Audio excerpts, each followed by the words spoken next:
আসসালামু আলাইকুম। ভাবতে পারেন বৃষ্টির মধ্যে সাদা কাপড় কেন পরছি? মূলত আমার বোনের দাদি শাশুড়ি মারা গেছে। এই কথাটা শোনার পর সকালবেলা রেডি হয়ে সকালবেলা না 11টার দিকে বের হয়ে গেছি। প্রচুর বৃষ্টি ছিল। দাফন-কাফনে অনেক কষ্ট হয়েছিল ওদের। যদিও বা আমি একটু লেটে পৌঁছাই, কাফনের সময় ছিলাম না। তো আমার দুলাভাই সব কিছু নিজের হাতে সমাপ্ত করেন। কাফন-দাফন থেকে সব কিছু।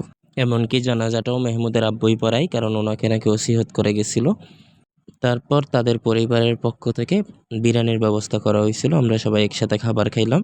এই জিনিসটা আগে ছিল না। ইদানিং দেখা যায় যে প্রত্যেকটা ফ্যামিলি থেকে যারা জানাজার নামাজ পড়তে আসে দূর থেকে, তাদের জন্য ভাতের ব্যবস্থা করা হয়। আমি, আফু, মেহমুদ, মুনিবা সবাই মিলে তারপর বাড়ির উদ্দেশ্যে রওনা দিয়েছিলাম।